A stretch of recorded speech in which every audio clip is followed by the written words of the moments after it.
Hi, it's me, Miss Như, and you're learning with me in Unit 2, Personal Experiences, Part A, Reading. Xin chào các em, hôm nay cô xin được phép đại diện nhóm tiếng Anh của trường Trung học Phổ thông Phong Phú mang đến các em một video clip bài giảng về tiếng Anh lớp 11, Unit 2, những trải nghiệm cá nhân, Personal Experiences, và phần A, phần bài đọc. Before we start, please look at the picture. You can see everyone has a story, and so the girl in this reading passage. Her story may be funny and embarrassing, but I'm sure that after you read the passage and after you learn with me in this unit, you will find a lot of useful words and phrases in the future. Okay, now let's get started. In this video, we will have two parts. Part A, vocabulary, and Part B, reading. In the vocabulary part, you have to note down the vocabulary item and learn it by heart. And for the reading, you will learn some technique to read effectively from the reading passage in textbook, page 22 to page 25. Open your textbook to page 25 now and we can start our lesson. The first vocabulary I want to show you is personal experiences, the topic vocabulary of this lesson. Personal. Personal is an adjective. It is a private or relating to somebody' private life. Look at the picture, you can see someone personal identification. Từ đầu tiên cô có là từ personal. Từ personal sẽ nhân âm tiết thứ nhất. Đó là một tính từ mang nghĩa riêng tư hoặc thuộc về đời sống riêng tư của ai đó. Bức hình trên các em có thể thấy đó là một cái căn cước công dân hoặc là một cái chứng minh nhân dân của ai đó. Thì trong tiếng Anh cô sẽ gọi là personal identification. Moving on the second word, we have experiences. Experience. Experience is a noun. It is countable and uncountable. When it is uncountable, it means the knowledge or skill from doing, seeing, or feeling things. And when it is countable, it is something that happened to you that affect how you feel. Từ thứ hai cô có là từ experiences. Và khi nó là số ít cô sẽ đọc là experience. Nó sẽ nhấn ở âm tiết thứ hai. Đây là một danh từ vừa đếm được và vừa không đếm được. Khi nó là danh từ không đếm được, nó có nghĩa là những cái kinh nghiệm mà bản thân đạt được sau quá trình học hỏi, trau dồi cũng như là quan sát, cảm nhận. Còn khi nó là một danh từ đếm được, nó có nghĩa là những cái trải nghiệm mà mình có mà ảnh hưởng tới những cái cảm xúc cá nhân của mình. Okay, for the word family, we have experience and inexperience. Cho gia đình từ của từ này thì cô có từ experience, có nghĩa là có kinh nghiệm, giàu kinh nghiệm. Còn inexperienced là thiếu kinh nghiệm hoặc là chưa có kinh nghiệm, không có kinh nghiệm. Now let's moving on the next vocabulary. The third word I have is too embarrassed. Too embarrassed is to make someone feel shy, uncomfortable or ashamed, especially in a social situation. For example, her questions about my private life embarrass me. Từ thứ hai cô có là từ embarrass. Embarrass sẽ nhấn ở âm tiết thứ hai. Nó có nghĩa là làm cho ai đó cảm thấy lúng túng hoặc là xấu hổ, đặc biệt là trong những cái tình huống xã hội. Cô có câu ví dụ. Câu hỏi của cô ấy về cái đời sống riêng tư của tôi làm cho tôi cảm thấy lúng túng. And for the word family, we have embarrassment. It is a noun. It means sự lúng túng, xấu hổ. I nearly died of embarrassment when he said that. Tôi gần như chết trong sự lúng túng khi mà anh ấy nói điều đó. Embarrassing and embarrassed is an adjective. Embarrassing is an active adjective and embarrassed is passive adjective.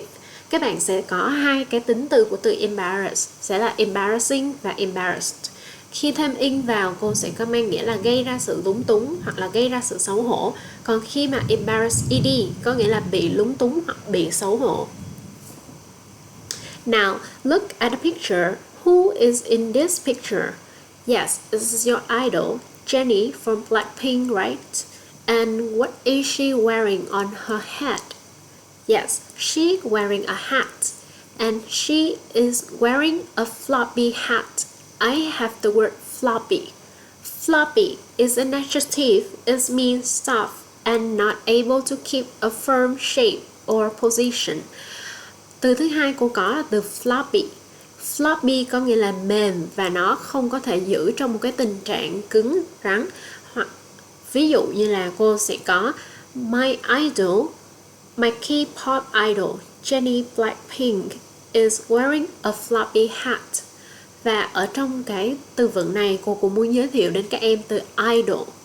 Idol, idol có nghĩa là thần tượng, đúng không các em? Ngoài ra thì từ floppy này còn dùng trong cái đĩa cứng và đĩa mềm của máy tính. Floppy disk và hard disk, right? Now, for the fourth vocabulary, I have glance at. Glance at. Glance is a verb and a noun. It means to look quickly at something or somebody. Có nghĩa là một cái nhìn, liếc nhìn nhanh, một cái nhìn nhanh đến ai đó hoặc người nào đó. It took a sneaky glance at the thing on the ground. Như các bạn có thể thấy trong bức hình, chú chó này đang nhìn một cách rất là nhanh vào cái đồng xu ở bên dưới đất. And I also have the word sneaky. Sneaky is an adjective. It means behaving in a secret or something dishonest or unpleasant way. Từ sneaky của cô có nghĩa là lén lút. Từ glance có nghĩa là liếc nhìn, còn sneaky là lén lút. So, okay, the next word I have is be busy. Be busy, love, children, verb ing. It means you are busy doing something. She is busy doing her daily tasks. You can look at the example. She had many tasks to do. She had to look at the clock. She had to phone someone. She had to check her email and work the dog. Or she had to do the to-do list, right? Từ này, từ tiếp theo cô có nghĩa là một cái từ là bận rộn, làm việc gì đó.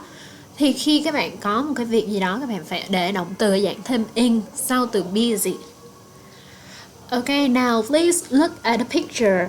This is the picture of the opening ceremony of our school in 2020-2021 school year, right? So, can you imagine the day when you go back to school after COVID-19? Because we are learning online, so I think that all of you hope to get back to school, right? We have the word imagine.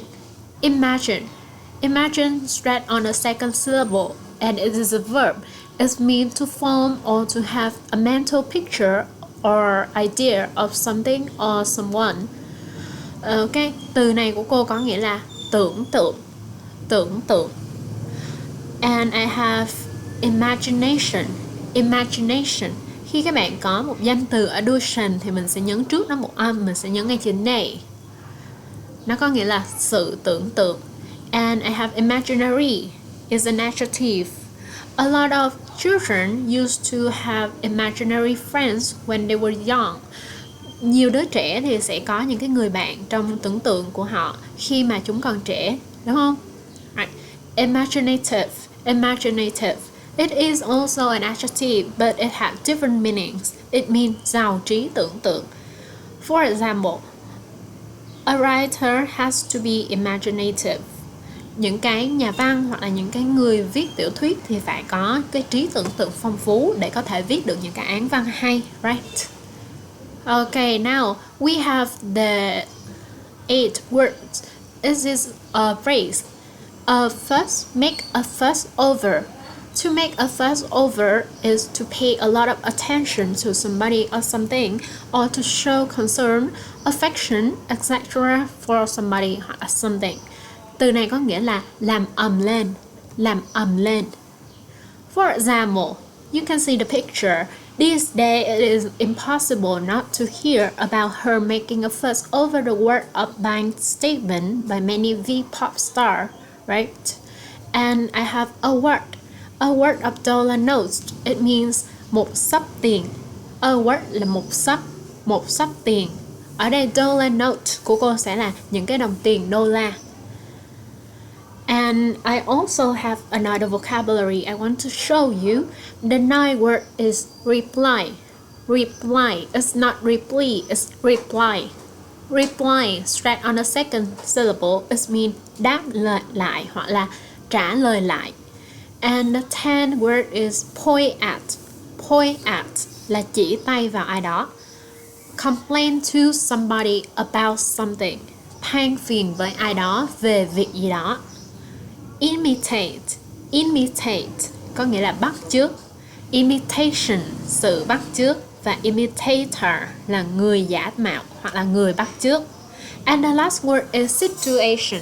Situation is mean tình huống. Okay, now please repeat after me. Reply. Point at. Complain to somebody about something. Imitate. Imitation. Imitator. Situation.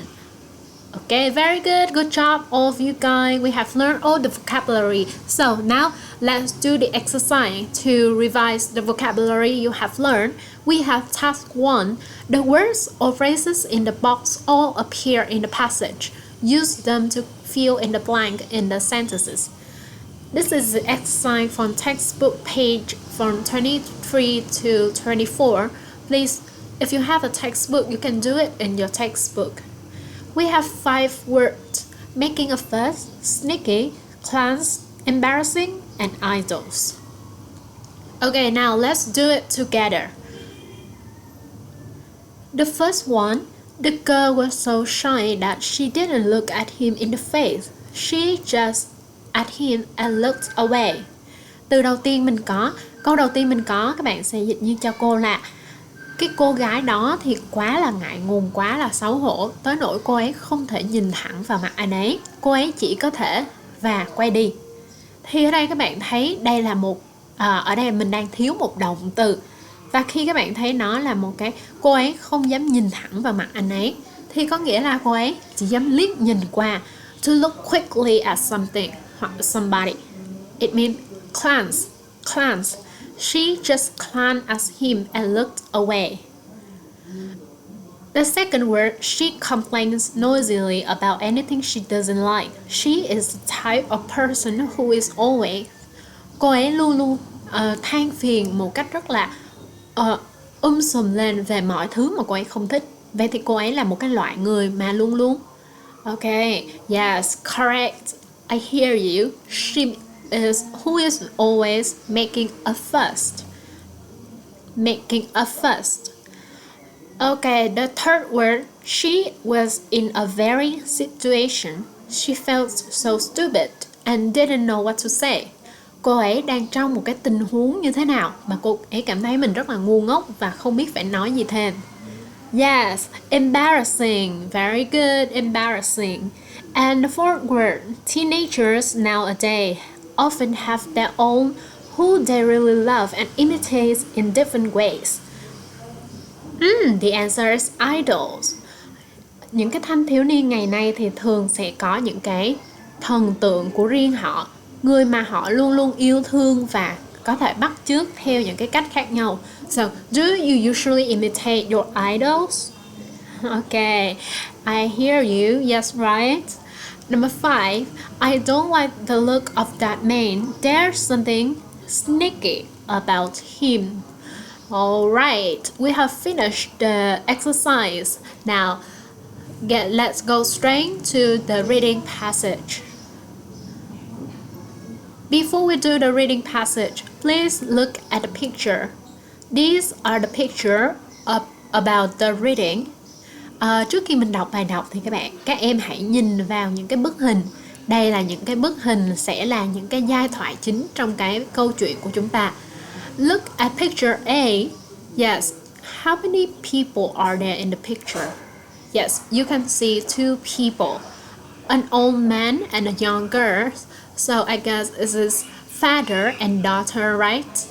And a father is pointing at the word of dollar note on the table and say something.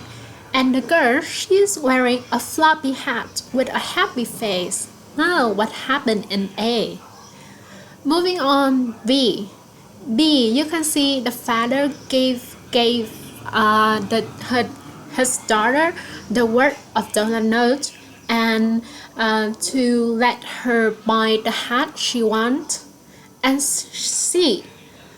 There's a confusing look on her face. She's maybe embarrassed or she's questioning something.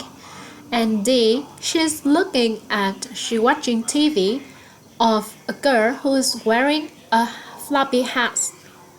And E, you can see E, this is she going to the shop and buy a hat. And F, it is she is stealing something from the boy bags. So it is gonna be an interesting story. Now let's look at the story and listen to the audio tape. Unit 2. Personal Experiences. Reading. My most embarrassing experience. My most embarrassing experience happened a few years ago when I was a grade 9 student. In those days, my biggest dream was a red hat. A floppy cotton hat like the one my pop star idol wore in her video clip. I thought I would look great in it. My father knew this, so on my birthday he gave me some money so that I could buy the hat for myself. I was extremely excited and decided to go to the shop at once. I got on the bus and sat down next to a schoolboy about my age. The boy glanced at me and turned away. There was a sneaky look on his face, but I didn't think much about it. I was busy imagining how I would look in the hat. After a while, I turned around and noticed that the boy's school bag was open. Inside it, I saw a wad of dollar notes exactly like the ones my father had given me. I quickly looked into my own bag. The notes had gone. I was sure that the boy was a thief. He had stolen my money. I didn't want to make a fuss, so I decided just to take my money back from the schoolboy's bag without saying a word about it. So I carefully put my hand into the boy's bag, took the notes and put them in my own bag. With the money, I bought the pretty hat of my dreams. When I got home, I showed it to my father. "How did you pay for it?" he asked. "With the money you gave me for my birthday, of course, Dad," I replied. "Oh? What's that then?" he asked as he pointed to a wad of dollar notes on the table. Can you imagine how I felt then?